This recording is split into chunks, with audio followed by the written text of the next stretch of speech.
Bismillahirrahmanirrahim. Assalamualaikum warahmatullahi wabarakatuh. Alhamdulillahirabbil alamin. Wassalatu wassalamu ala sayyidina Muhammadin afdalil mursalin wa ala alihi wa ashabihi ajma'in. Subhanaka la ilma lana illa ma 'allamtana innaka antal alimul hakim. Wala haula wala quwata illa billahil aliyyil azim. Jamaah salat Isya sekaligus jamaah salat tarawih rahimakumullah. Alhamdulillah wa syukurillah, kita tetap senantiasa memuji kebesaran Allah dan mensyukuri segala nikmat yang kita rasakan, baik kita merasakannya secara lahiriah maupun kita merasakannya secara batiniah. Begitu pula kita juga selalu berkirim salawat dan salam kepada baginda Rasulullah Muhammad sallallahu alaihi wasallam, Nabi dan Rasul yang segala ucapan beliau adalah merupakan ilmu pengetahuan. Begitu pula segala perilaku beliau adalah contoh teladan. Semoga kita mendapatkan keberkahan dari Allah Subhanahu wa taala. Begitu pula keberkahan dari Rasulnya dengan segala kegiatan-kegiatan kita dalam beribadah kepada Allah Subhanahu wa taala. Jamaah tarawih rahimakumullah, seperti disampaikan tadi oleh MC bahwa topik ceramah kita pada malam ini adalah peran orang tua dalam pendidikan anak. Tentu kita sama-sama memaklumi bahwa setiap pasangan suami istri mendambakan adanya keturunan, mendambakan adanya anak sebagai harapan dapat melanjutkan kehidupan orang tua setelah mereka tidak ada lagi di muka bumi ini, dengan harapan bahwa orang tua tetap mengalir pahala yang diterimanya oleh karena ada anak di dunia yang senantiasa mendoakan orang tuanya karena mereka sudah tidak ada lagi di muka bumi ini. Orang tua mengharapkan adanya anak, sebagaimana sering kita lantunkan doanya, baik setelah menunaikan salat 5 waktu maupun secara khusus kita mendoakan akan adanya anugerah Allah Subhanahu wa taala, seperti di dalam surah Al-Furqan, Rabbana hablana min azwajina wa dzurriyyatina qurrata a'yun waj'alna lil muttaqina imama. Ya Tuhan kami, anugerahilah pasangan-pasangan kami, anugerahilah keturunan kami yang dapat menyejukkan pandangan, dan jadikanlah pula kami sebagai pemimpinnya orang-orang yang bertakwa. Alangkah indahnya doa yang selalu kita lantunkan ini kepada Allah Subhanahu wa taala. Kita tampil sebagai pemimpin bagi orang-orang yang bertakwa. Begitu pula anak kita, keluarga kita adalah keluarga yang dapat mencerahkan pandangan kita. Dalam bahasa Bugis sering kita ucapkan, mekang elok keluarga anak paanu, aceri kido-kido anak paanu. Atau berhasil keluarga yang tenang, keluarga yang damai, keluarga yang terhormat. Kita sangat membutuhkan keluarga seperti itu. Dalam hal ini tentu orang tua sangat berperan. Di dalam pandangan Islam, melahirkan anak bukan saja ketika seorang ibu sedang hamil dalam waktu kira-kira kurang lebih 9 bulan lahirlah anaknya, tetapi persiapan untuk mendidik anak jauh sebelum. Banyak tuntunan-tuntunan.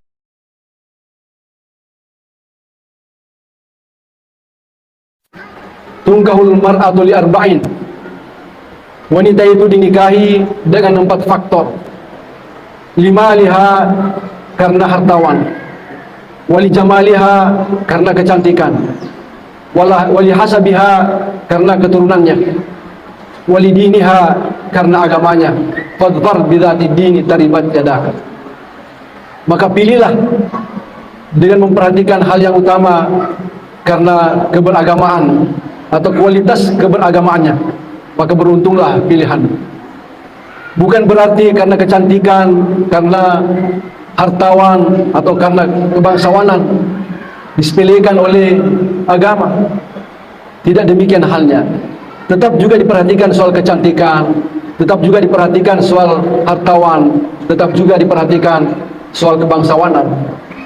Oleh karena semuanya itu mendukung akan melahirkan generasi-generasi yang dapat mencerahkan pandangan kita. Di masa Rasulullah SAW, ada seorang wanita datang menghadap kepada Rasulullah SAW.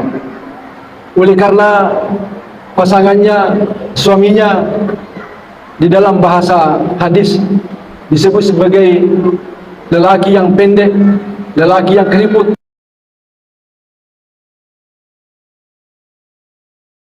Saya dia akan meludahi mukanya suaminya itu. Bukan karena agamanya, bukan karena akhlaknya, tetapi karena kalau dia berjalan bersama-sama dengan suaminya, maka dia selalu mendapatkan ejekan-ejekan dari orang banyak. Itu orang paling orang salah kemo maupun coy, itu orang kemo semua bolongnya. Oleh karena itu 4 faktor di dalam agama adalah sesuatu yang niscaya untuk kita wujudkan. Di dalam syair Arab dikatakan bahwa al-ummu madrasatun. Ibu itu adalah sebuah madrasah, lembaga pendidikan. Idza adattaha, jika kamu persiapkan adatta syu'ban tiba Iraq, kamu akan mempersiapkan generasi yang baik bagi bangsa ini. Bagaimana kita bisa mempersiapkan seorang istri yang baik? Adalah tentunya yang lebih utama adalah faktor keberagamaannya. Dengan keagamaan bagi seorang istri, maka dia dapat menyadari segala sesuatunya akan diserahkan kepada Allah Subhanahu wa taala. Bukan karena kecantikannya bisa saja pudar. Bukan karena hartanya, karena harta bisa saja hilang. Bukan saja karena kebangsawanan bisa saja tidak mendapatkan kehormatan karena kurang akhlaknya di tengah-tengah masyarakat. Tapi karena keagamaannya, kualitas keberagamaannya, maka itulah istri yang ideal menurut hadis Nabi SAW. Mempersiapkan anak atau mendidik anak sejak di dalam buayan ibunya, sejak di dalam kandungan ibunya. Bahkan menurut Nabi SAW, apabila seorang suami dan istri melakukan hubungan sebagai pasangan, maka hendaklah dia selalu berdoa kepada Allah Subhanahu wa taala. Apa doanya? Allahumma jannibna syaitan wa jannibish syaitana ma razaqtana. Ya Tuhan kami, jauhkanlah kami dari setan dan jauhkan pula setan dari kami. Kata hadis bahwa sekiranya sperma seorang suami bertemu dengan ovum seorang istri, lalu menjadilah sebuah perputaran untuk lahirnya seorang anak, maka ketika dia lahir, dia tidak diganggu oleh setan. Inilah yang menjadi bahaya dalam mendidik anak apabila dia diganggu oleh setan. Bahkan bukan saja ketika mau berhubungan suami istri dengan membaca doa itu. Ketika anak sudah lahir, kita perdengarkan kalimat azan di telinga kanannya dan kalimat iqamah di telinga kirinya. Anak yang baru lahir, fungsi dalam tubuhnya yang cepat bermanfaat, yang cepat berfungsi adalah telinganya. Oleh karena itu di dalam ayat Al-Quran dikatakan, Allahul ladzi akhrajakum min butuni ummahatikum la ta'lamuna syai'an wa ja'ala lakumus sam'a wal absara wal afidah la'allakum tashkurun. Allah lah yang mengeluarkan kamu dari perut ibumu, kamu tidak mengetahui sedikit pun. Jamaah tarbiyyah rahimakumullah.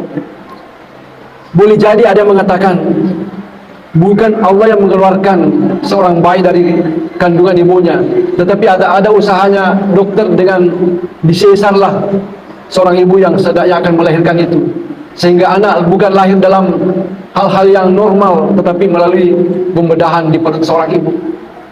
ternyata pembedahan dengan mengeluarkan anak dari kandungan ibu, paling banyak dia bisa hamil sampai 3 kali saja.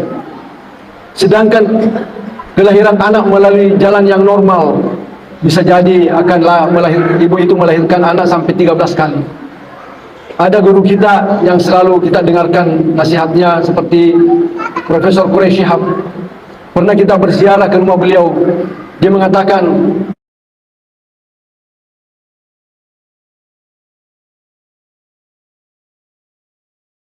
Ibu Fatmawati melahirkan ibunya itu sampai 15 kali. Artinya bahwa bila mana ada anak itu lahir dalam keadaan normal tanpa melalui sesar, maka sang ibu berpeluang untuk melahirkan banyak anak. Jemaah tahlil rahimakumullah. Jadi pendidikan seorang anak telah dimulai ketika percampuran antara sperma dan ovum itu di dalam rahim seorang wanita, seorang istri. Dilanjutkan dengan diazankan di telinga kanannya, dikamatkan di telinga kirinya. Apa maknanya ini? Azan itu berfungsi untuk mengusir setan. Kalau azan dikumandangkan untuk menunaikan salat fardu, salat wajib, setan itu lari terbirit-birit, tidak mau mendengarkan kalimat azan. Nanti setelah dikumandangkan kalimat azan, baru datang kembali untuk membisik orang-orang yang mau salat. Ketika mau dikamatkan azan, mereka juga lari terbirit-birit kembali. Nanti setelah selesai ikamat, barulah mereka datang lagi untuk membisikkan sesuatu pada orang yang akan salat. Jadi nasa ugie yoro bang yoro si bawa ke me padu kaseta. Makanya itu kalau ada orang pindah rumah atau menaiki rumah baru, mengazani pada 4 sudut rumahnya itu dan 1 di tengah-tengahnya untuk mengumandangkan azan. Tujuannya adalah untuk mengusir setan. Pendidikan orang tua atau peran orang tua dalam mendidik anak selanjutnya adalah bagaimana membimbing anak itu untuk menunaikan salat. Bagaimana salat ini dijadikan sebagai alat pendidikan bagi seorang anak? Oleh karena untuk menjaga terus-menerus fitrahnya seorang anak. Kata Nabi SAW, kullu mauludin yuladu alal fitrah. Setiap anak yang dilahirkan dalam keadaan suci, bagaikan kertas putih yang tidak ada coretan-coretannya. Fa'abawahu ayyuhawidanihi aw yunasiranihi aw yumajisanihi. Peran orang tualah yang menjadikan anaknya itu menjadi Yahudi, menjadi Nasrani, atau menjadi Majusi. Artinya pendidikan anak dipengaruhi oleh lingkungannya. Lingkungan yang pertama dilihat oleh anak adalah lingkungan di dalam rumah tangga. Oleh karena itu, bagaimana kedua orang tua, ibu bapak mendidik anaknya dengan melalui salat. Hadis Nabi SAW mengingatkan kepada kita, muru auladakum bis salati wa huwa sab'u sinin wadribuhum 'alaiha bi asyri sinin. Perintahkanlah anakmu untuk menunaikan salat apabila dia sudah berumur sampai 7 tahun. Pukullah anakmu itu gara-gara salat apabila sudah sampai 10 tahun belum juga sadar untuk menunaikan salat. Jemaah rahimakumullah, ada ulama kita yang pernah berada di tengah-tengah kita di kota Watampone ini. Mungkin orang yang sudah berusia 40 tahun, 50 tahun ke atas masih mengenal beliau. Yang dari Tuan Rekruta Prof. Haji Junaid. Ada orang yang membawa anaknya ke depan Rekruta Prof. Haji Junaid untuk dijampi-jampi, diberi minuman yang sudah dibaca-baca. Apa kata Rekruta? Tembang kimo diwerengi wetawa. Tidak perlu dipersiapkan air yang sudah dijampi-jampi itu untuk diminum oleh seorang anak. Yang penting bagaimana sang orang tua selalu memperhatikan anaknya untuk salat. Namun ini sepikogi betana anaknya, dia tu becuna, dia tu kalolo-kalolona, dari kuna piaramui sampajana, insya-Allah mancaji to sadar, mancaji to tongi matu nareko macuani. Jadi salat itulah yang dijadikan sebagai obat untuk mendidik anak. Oleh karena itu Nabi Ibrahim alaihissalam berdoa kepada Allah Subhanahu wa taala bahwa ya Allah, jadikanlah aku sebagai orang yang menunaikan salat, demikian pula anak keturunanku. Jadi salat itulah yang dijadikan sebagai alat untuk mendidik seorang anak. Lalu kalau anak sudah mencapai usia 7 tahun diperintahkan untuk salat, maka tidak mungkin perintah itu dilaksanakan sebelum ada pendidikan sebelumnya. Ulama-ulama kita Mencelak-celak mofi anak-anak pura dijajian, pura pecu pura di bawah Indona. Dari kalau tu pandai melu masam pajang, dapat depai anak-anak disedena. Agar supaya anak itu bisa mendengar apa yang dibaca oleh orang tua pada waktu salat. Para raja ni dapat depai sedikit dena agar anak itu bisa melihat orang tuanya melakukan ibadah salat. Itulah yang dipraktikkan oleh Rasulullah sallallahu alaihi wasallam. Selalu beliau membawa cucunya Hasan Husain ke masjid, meskipun kedua cucu beliau ini selalu bermain-main, berlari-lari di dalam masjid. Pernah suatu waktu beliau sedang sujud, kedua cucunya naik di punggung Nabi sallallahu alaihi wasallam. Beliau lama sujud, dibiarkan saja begitu. Oleh karena memang anak dalam proses pembelajaran, dalam proses melihat apa yang dilakukan oleh kedua orang tua. Oleh karena itu, jamaah tarawih rahimakumullah, bahwa untuk memelihara fitrah seorang anak, maka hendaknya salat itu menjadi alat pendidikan bagi mereka. Wadribuhum 'alaiha wa hum 10 sinin. Pukullah anak itu gara-gara salat. Tidak mungkin kita memukul anak, tidak mungkin kita menghardik anak dengan suara keras, kecuali di dalamnya itu ada ingin mendekatkan diri kepada Allah Subhanahu wa taala. Boleh jadi hardikan seorang orang tua untuk memaksa anaknya menegakkan salat itu dengan hati yang tulus untuk mendekatkan diri kepada Allah Subhanahu wa taala. Ada kasih sayang orang tua untuk membawa anaknya mendekatkan diri kepada Allah Subhanahu wa taala. Jemaah tarawih rahimakumullah, salat adalah merupakan satu-satunya pendidikan yang sangat bermanfaat dalam hal mendidik anak. Asalkan anak itu selalu menunaikan salat sejak dari kecil, maka insya Allah di dalam proses perjalanan hidupnya, baik di waktu remaja maupun setelah menjadi pemuda dan dewasa, akan mendapatkan hidayah dari Allah Subhanahu wa taala. Mengapa demikian? Oleh karena selalu memohon pertolongan kepada Allah Subhanahu wa taala untuk dibimbing. Ihdinas siratal mustaqim, tunjukilah kami jalan yang lurus. Meskipun sang anak belum paham makna dan kandungan ihdinas siratal mustaqim, tetapi dicatat oleh malaikat. Malaikatlah yang menyampaikan kepada Allah Subhanahu wa taala bahwa anak ini perlu mendapatkan perhatian di dalam hidupnya. Jamaah tarawih rahimakumullah, inilah fitrah yang harus kita perhatikan bagi seorang anak. Janganlah seorang anak itu dibiarkan tanpa bimbingan salat. Bila mana orang tua membiarkan anaknya tidak salat, maka suatu waktu di hari kemudian dia akan menarik orang tuanya untuk tidak cepat masuk ke dalam surga. Gara-gara ini orang tua yang tidak pernah menyuruh dulu salat di dunia. Jemaah tarawih rahimakumullah, di dalam hal mendidik seorang anak perlu juga kita perhatikan bagaimana pergaulannya. Apalagi di tengah-tengah media sosial yang semarak pada saat ini, Al-Quran memberikan suatu solusi bagaimana anak itu bisa diatasi dari pergaulan melalui media sosial. Allah Subhanahu wa taala berfirman, ya ayyuhalladzina amanu liyasta'zikumul ladzina minkum liyasta'zina ma malakat aymanukum wal ladzina lam yablughu minkum salasa marrat. Wahai orang-orang yang beriman, hendaklah budak-budak kalian atau anak-anak kalian yang belum dewasa meminta izin ketika mau masuk ke dalam kamar. Min qabli salatil fajr, yang pertama sebelum salat fajar, sebelum salat subuh. Jangan dibiarkan anak masuk ke dalam kamar tanpa minta izin kepada orang tuanya, karena boleh jadi kedua orang tua itu tidak berbusana lengkap di dalam kamar. Yang kedua, hina tadawuna siyabakum minadh dhahirah, ketika orang tua melepaskan pakaiannya sesudah salat duhur. Yang ketiga, wa min ba'di salat isya, dan sesudah melaksanakan salat isya. Tiga waktu ini adalah waktu-waktu di mana orang tua melepaskan pakaiannya dan bisa kelihatan auratnya. Jadi pendidikan seksual juga sudah diajarkan oleh agama. Jangan diperlihatkan kepada anak-anak kita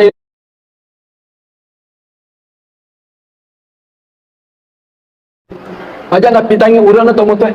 Aurat itu bagi wanita seluruh tubuhnya kecuali muka dan telapak tangan. Aurat bagi seorang lelaki antara pusar sampai lutut. Jangan diperlihatkan kepada anak itu dalam waktu-waktu tertentu itu. Ini menunjukkan bahwa perlu ada pendidikan seksual kepada anak. Nah, inilah yang menjadi masalah. bahwa media sosial sekarang samaran dengan virtual yang dapat menggoda seksual anak, yang dapat mempengaruhi birahi anak. Dibuka saja HP, lalu di sana ada tayangan-tayangan yang dapat mempengaruhi psikologis anak. Belum saatnya anak melihat sesuatu adegan-adegan yang berbahaya. Saat ini sudah ada. Oleh karena itu, bagaimana dengan melalui ibadah salat? Ini semuanya bisa menjadi obat bagi seorang anak sehingga dia tidak terjerumus dalam hal-hal yang membahayakan. Kita melihat di beberapa daerah melalui informasi-informasi di televisi betapa banyak anak-anak sekolah yang melakukan hubungan seksual di luar pernikahan. Apa sebabnya itu?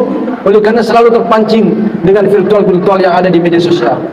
Tetapi alhamdulillah berkat dengan ibadah salat yang kita bimbingkan kepada anak, insya Allah akan terjaga dari Allah Subhanahu wa taala dari hal-hal yang tidak diinginkan. Jemaah tadi rahimakumullah, inilah sekedar sebagai pengantar kita dalam rangka menyampaikan peran orang tua dalam pendidikan anak, yaitu pendidikan agama melalui pelaksanaan ibadah salat. Semoga kita mengambil perhatian semuanya sehingga dengan demikian anak kita seperti yang kita harapkan.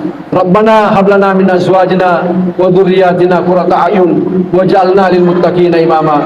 Ya Allah, anugerahilah kami pasangan-pasangan suami istri yang dapat mencerahkan pandangan, keturunan-keturunan yang dapat menyejukkan pandangan, dan jadikanlah kami sebagai pemimpin bagi orang-orang yang bertakwa.